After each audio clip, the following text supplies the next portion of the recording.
Welcome to the Jazz Flyte Podcast. I'm your host, Darrell Scott, and together we will dive into the lives and careers of the jazz legends who have left a rhythmic imprint on the world. Be prepared to reminisce on the highs and the lows of their musical journey and the trials that sculpted their timeless musical gems. We'll preserve the legacy of these extraordinary maestros and find inspiration in the melodies of their lives. Subscribe now and never miss a beat. Now, let's get to the show.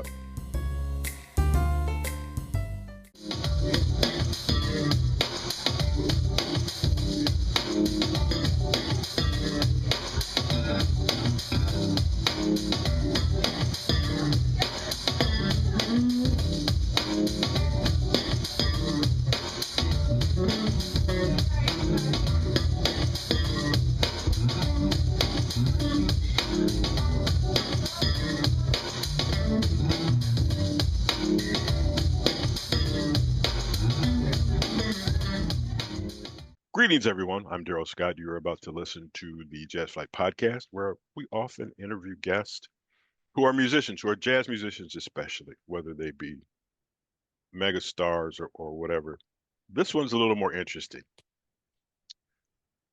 He's from the area. He's from Cleveland. Matter of fact, he went to Benedictine High School.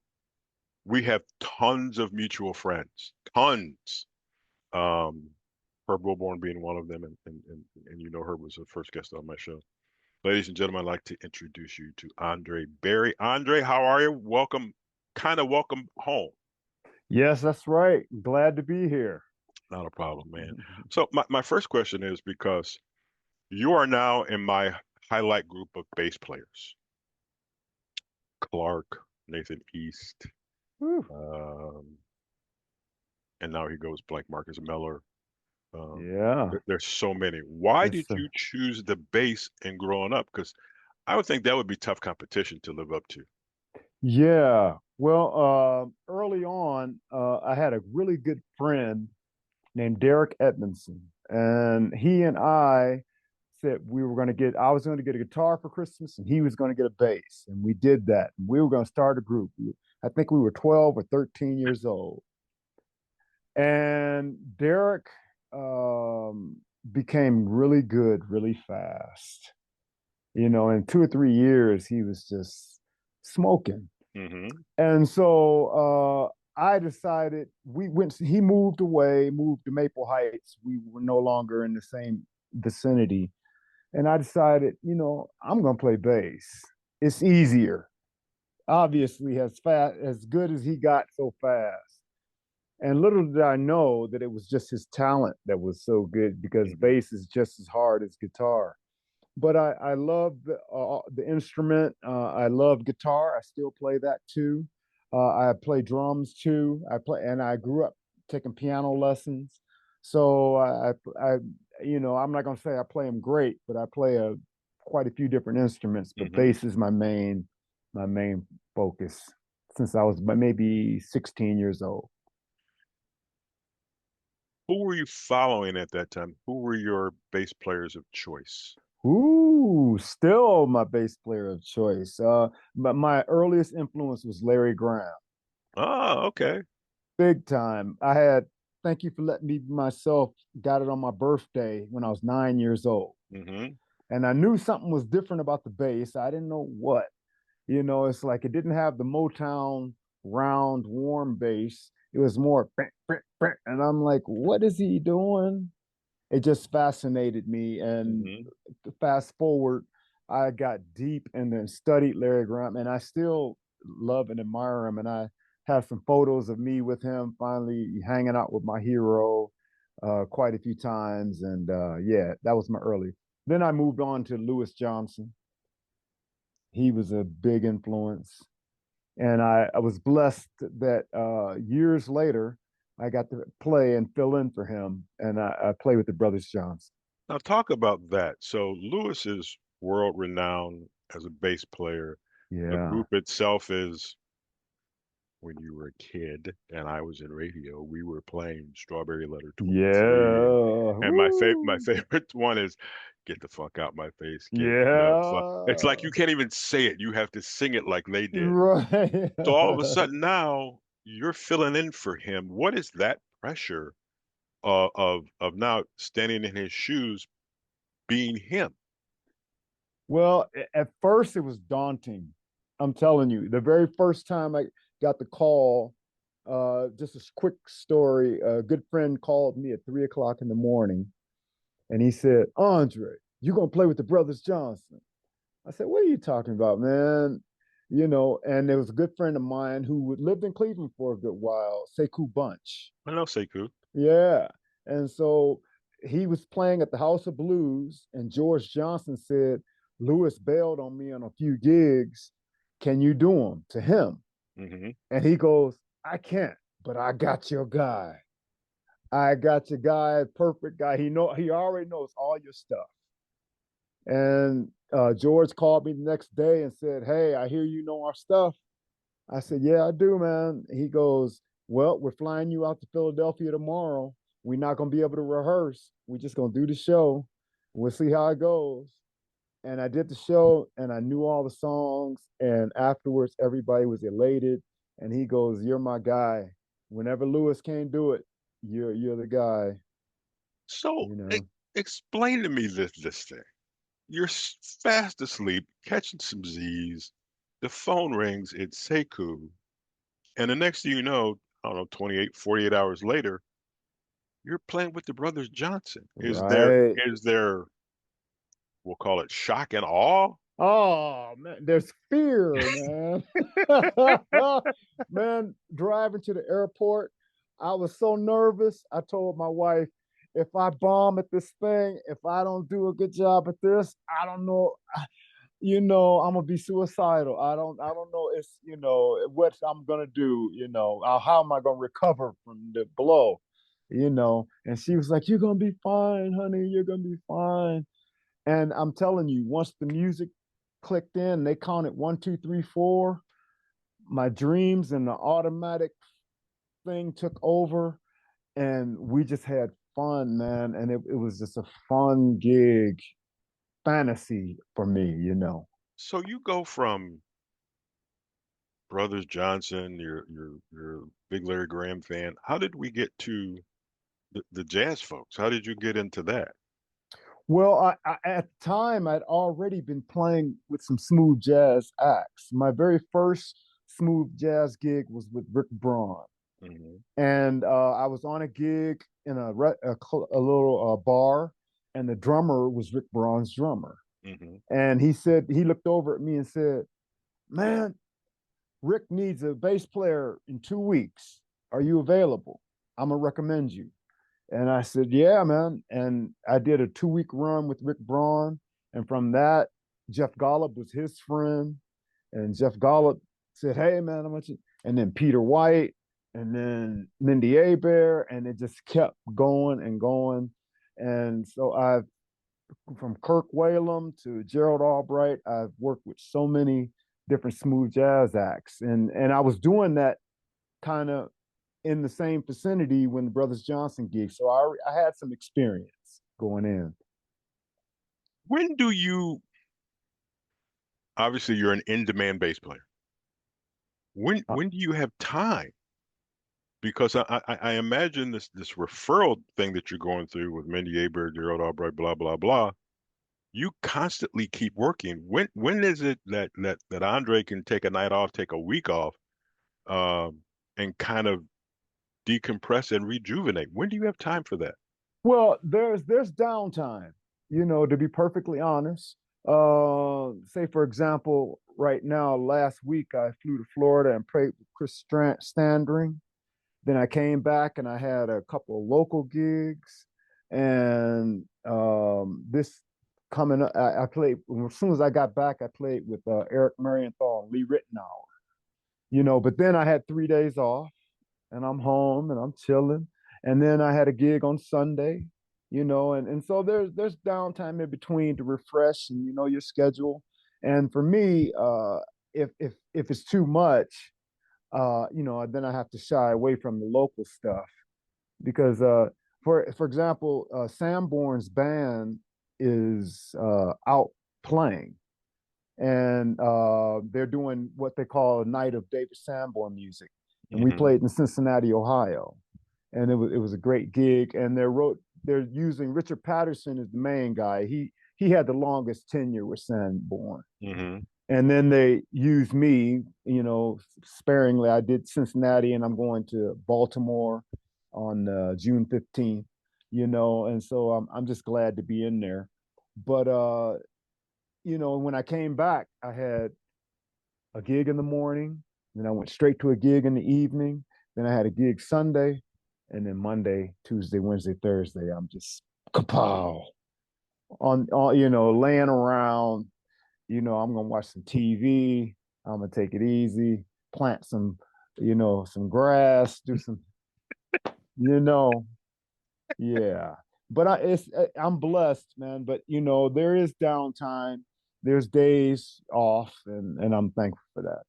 All right. Well, while on one of your days off, speaking of David Sanborn, we've got a cut of you playing bass on David Sanborn's Run for Cover, and you'll hear that on the Jazz Flyte Podcast.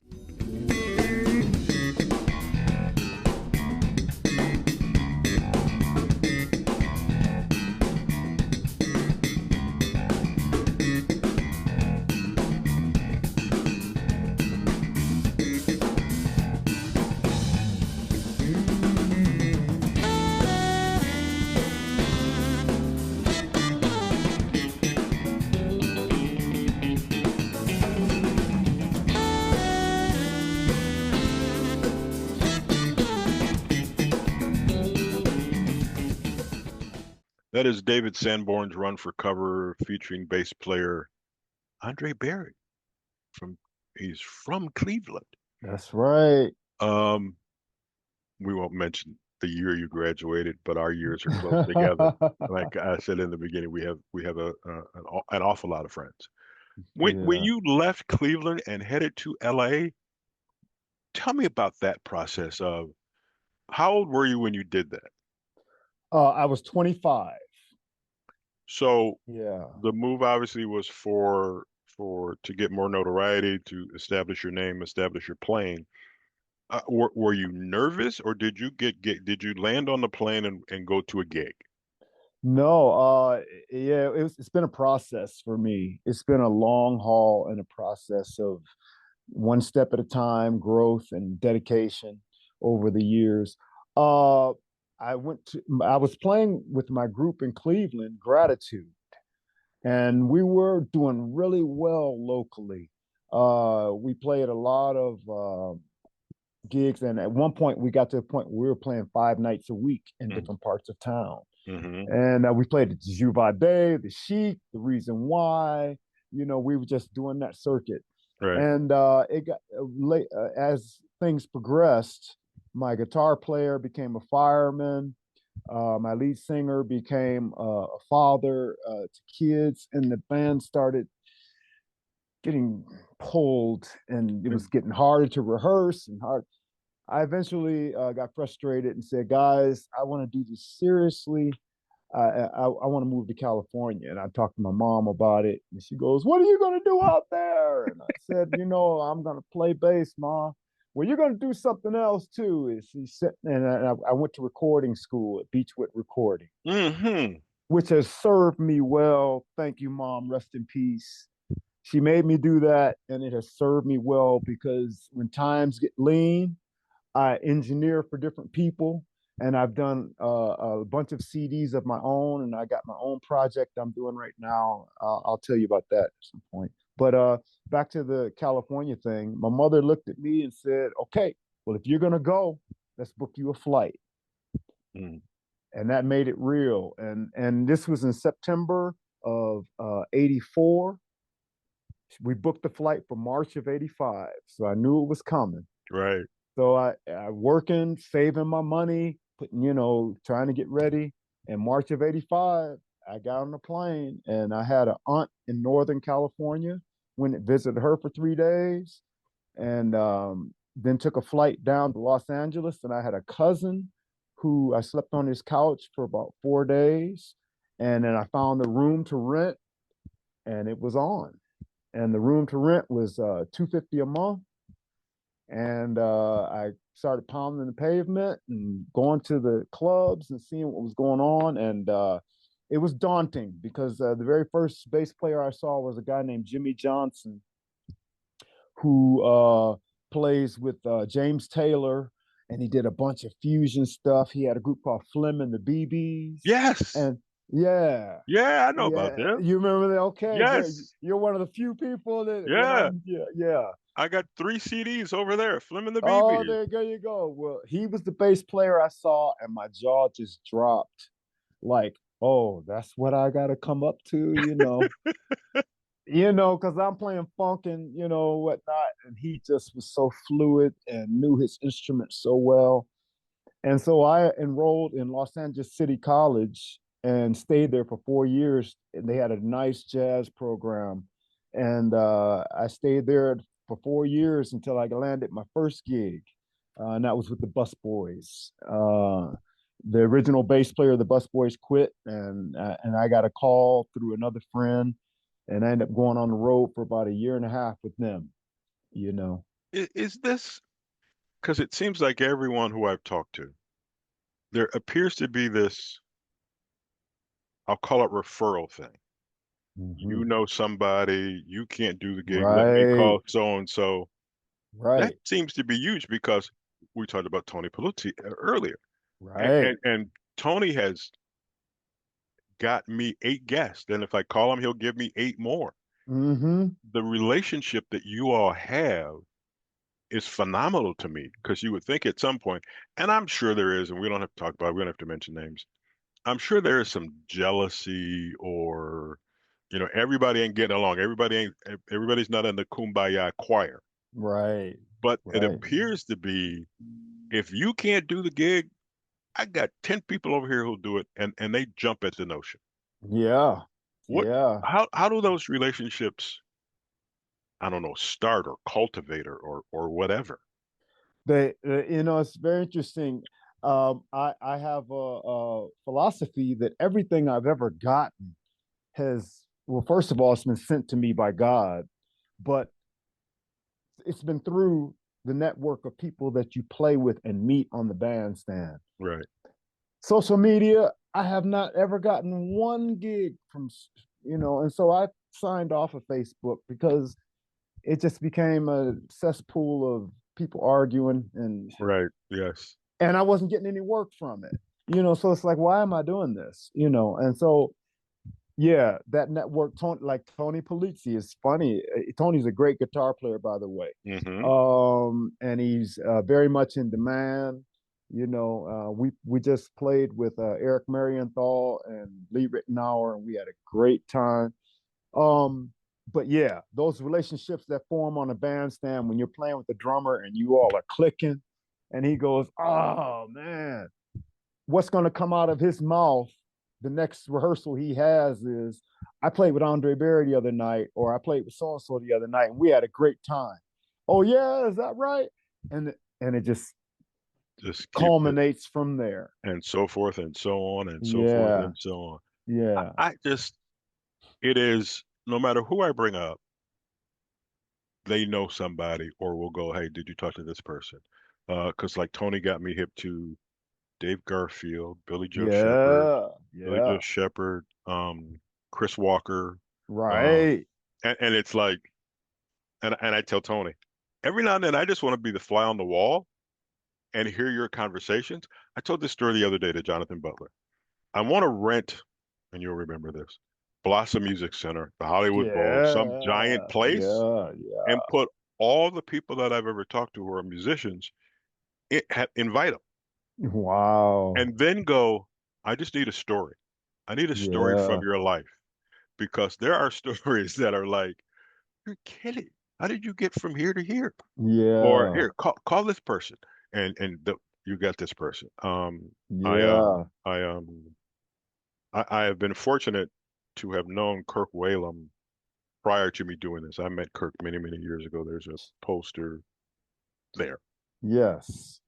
I show it to Kirk. He goes, "Where'd you get that from?" I go, "Kirk, you autographed it." So Kirk and I are now good friends. Didn't realize that Kirk and Jonathan Butler are managed by the same people. Yeah, right. But and then after you talk to both of them, I told Jonathan, you two are like brothers. You have the same thought process. Right. You have the same kind of goals. And they're very those, Spiritual. yes. And that part Yes. of me goes, I just want to sit down and talk to. That's all I do. Yeah. And Yeah. it's just about life. Yeah. But I won't let Kirk talk about my gray hair ever again. I won't. But I might let him cut my hair. Hey, Um, like I can talk, you know. it's just this is such a I don't want to call it a small community because there are millions of jazz artists all over the world, Yeah. but it is such a it's just such a conglomeration of people who know people who I talked to Tony right before he did the drummer who was sick. Tony Moore. Tony Moore. Yeah, I know Tony And, very well. and then he sent me some pictures of everybody on stage. Yeah. If you've ever participated in one of those giant, I don't know, group Yeah. things, Yeah. how do you know when to play, when not to play? How do you know what song you're going to be on? I think that's remarkable. Yeah. Well, it's pretty much organized beforehand. You know, if there's a rehearsal, you know, and at the same time, if there's a couple bass players, we just, hey, you take it, you take it, you take it, you know, and pass the baton, you know. So it just depends. From all Yeah. the people that you have played with, that you've guested on, that you've been a part of their project, what have you learned from that group of people? Ooh, the most important lessons I've ever gotten have been from David Sanborn. Hmm. Monumental in my whole psyche and learning process. You know, just being around that magnitude of a musician was just the greatest blessing God could ever give me, besides my wife. Hmm. You know, let me clear that up before I get in trouble. Uh, but you know, he just gave me so much in terms of how seriously he took the instrument, the high caliber quality of his unique sound, um, setting himself free to be what he wants to be on an instrument. Because prior to that, prior to playing with him, I played what was expected of me for the recording and duplicated the recording pretty much Hmm. and stayed within a certain lane. But when I got with Sanborn, he was like, man, you know, I got the record. I don't need the record. I want to hear what you bring to it. Yeah, You know, right. and he goes, I want to hear your personality. What show me what you got. And at first it was like daunting, you know. I'm like, oh crap, you know. I'm playing it safe, playing the record, you Right. know, and I'm in a good lane, I thought, you know. But he opened me up to be like, he would pull me aside and go, okay, so do something for me. Don't groove, don't play the groove, just float. And I'm like, what am I supposed to do with that? You know, don't groove. That's my number one job, right? Right. Right. You know, and he's like, no, man, just float, just react. And after a while, I started to get what he was saying. And I got better and better at it over the course of 10 years to where finally I knew what he was talking about. Yeah, the groove is there, but you're free, man, to insert conversation into the, you know, to participate in the conversation, you know. And I understood why Marcus Miller is such a free spirit on his Hmm. instrument because being around Miles, being around David Sanborn, and that open atmosphere of do whatever you want. Right. David Sanborn came backstage and pounded on the table. He said, see, man, I'm never going to tell you what to play. Play whatever you want. I'll let you know if you're going too far, but let's see what you got. Mhm. And that was just monumental for me, man. It just set me free and it showed me that I don't have to be caged. Hmm.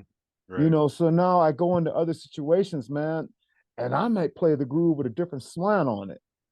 And the singer will look back and go, man, you a funky cat. You know, just because I took the liberty of it could go or it could go and it's like the same thing but a different thing. Right. I I, So, I want to say this, and we're going to play another piece of your music here in a second. I have followed music since, I don't know, I was a kid. yeah, yeah. Bass players are the most facially expressive Oh. musicians that I know. And it's just, I don't know what it is. And even those Motown guys, they Yeah, start doing a solo and you're like, is he in pain? Is you're he right. enjoying himself? But it's just the looks, and it's not, it's like, you play bass, you must have facial expression because it doesn't, I I don't want to say that all the other musicians don't do it, but it's just bass players tend to be a bit more into what they're doing and what they're playing. Man, that's funny. You're very perceptive.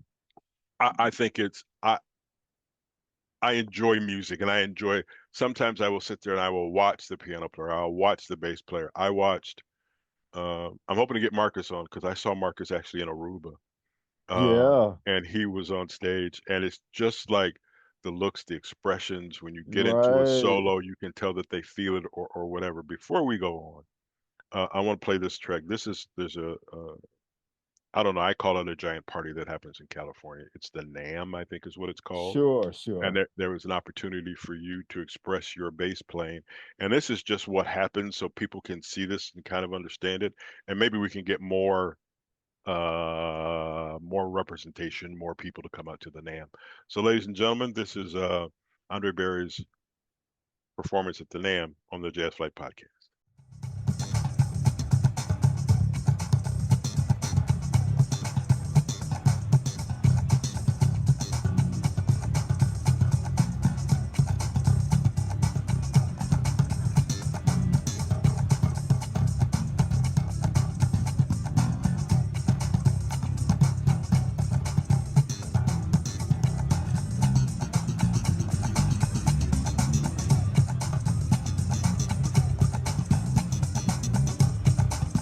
You're listening to the Jazz Flyte Podcast. I'm Darrell Scott. He's Andre Berry.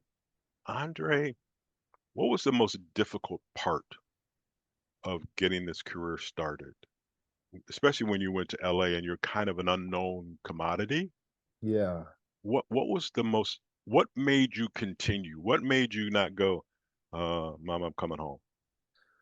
Oh, well, first of all, once I made the decision that I was going to play in my life, I knew there wasn't going to be anything else. When I was younger and I was at Benedictine, I was kind of wild and kind of all over the place, you know, starting to drink and starting to smoke a little weed and, just no direction, no focus as far as who I was going to be and what I was going to do. And one night at a Christmas party that my family was having, I'm spinning all the records, and I got a record collection that is great. I mean, I was so into, all my Earth, Wind, and Fire and Slave and Sly and Family Stone, all the way to Led Zeppelin and Yes, and I just had a vast collection, and I'm playing all this music, and a guy comes over to me and goes, "Man, what are you doing?" I said, "What? What? He goes, "Man, I'm watching you, and you know every nuance of this music. You're supposed to be playing music. Are you playing music?" And it hit me like a ton of bricks. I haven't been taking music seriously. I Right. played, and Hmm. my band teacher even told me, "Andre, you are the biggest waste of musical space."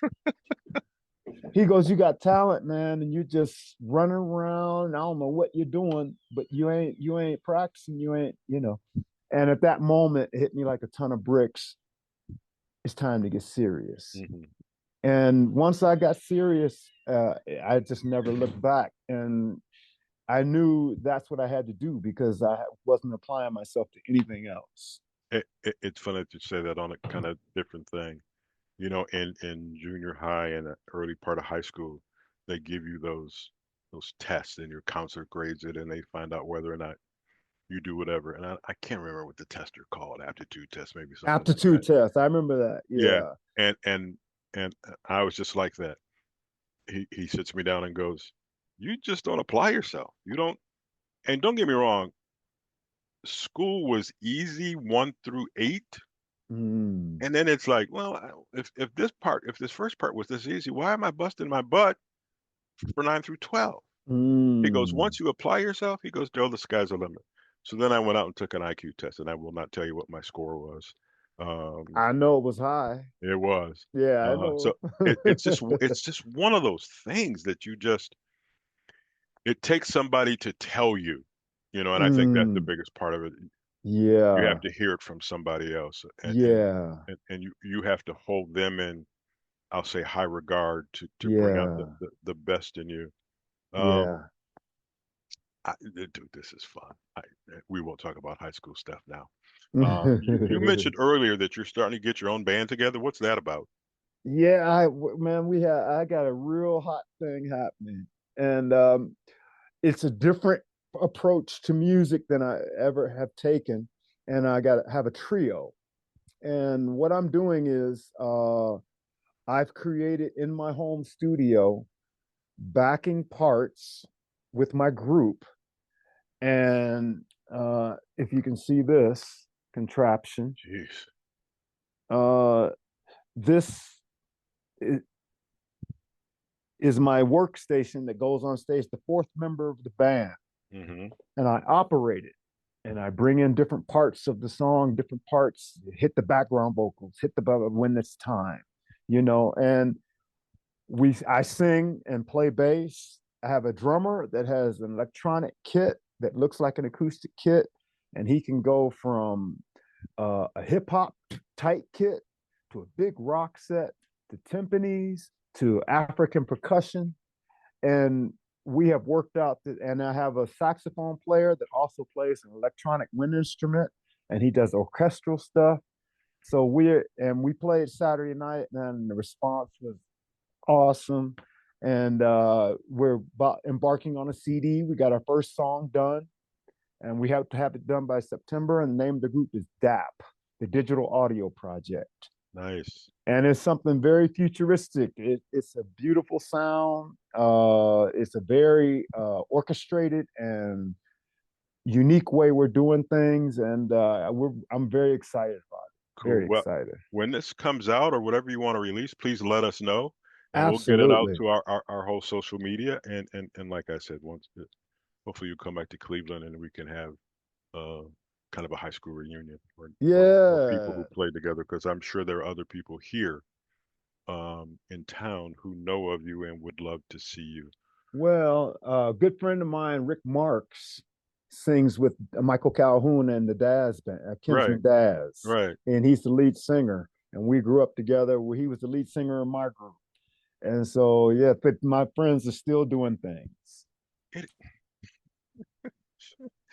I hear all this talk of Los Angeles, and don't get me wrong, Kirk's in Memphis and Texas and New Yeah, York. Every now and then, I think if we put together people who originated from Cleveland, not right. who left the town, but who actually kind of started here, and put a band together, we got nothing but hits, nothing but hits. Man, Cleveland and Ohio, that whole area Right, has a rich musical legacy. I mean, from the OJs to Daz to Bootsy down in Cincinnati right. to Roger and Trap down in Zap Yep, down in Dayton yep, and Slave. And, I mean, the list is long. yeah, And there's a lot of music that came out of there that was, to me, the essence of what funk was at that. The right, Ohio yeah. Players, Ohio players, right, that funk bands was an Ohio thing. right, yes, And I right. tell people that all the time, yeah, they had funk bands, in Texas, but Ohio, that was the thing. That was the thing. That was the Yeah, thing. All right, man. yeah. It's been an absolute pleasure to talk to you and kind of get to know you once again. Please Likewise. keep Jazz Flight on your list of when your new releases. I really want to hear the project you're working on. Well, So Darrell, I'm very impressed with you, and it's great to meet you. I love meeting high caliber brothers. I'll put the check in the mail later. That's the truth, brother. That's the truth. Thank you, man. I greatly appreciate it. All Well, right. as we wrap this up, I want to tell everybody you've been listening to the Jazz Flyte Podcast. Our guest today has been André. I just want to hear more. I just do. But I realize that we both have lives to live. If you have a question for me, you can email me at jazzflyte@gmail.com. If you really like what we do here, please listen. Please hit the subscribe button at the end of this show. Tell your friends. Tell everybody. If you think you know somebody that just likes jazz, hook them up with this show. We're getting to know artists, and there's more and more coming. So that's it. I'm gonna go. Actually, we're going to cut this off, and André and I are going to talk about things from back in the 70s and the early 80s. So once again, ladies and gentlemen, thank you for listening. You've been listening to the Jazz Flyte Podcast.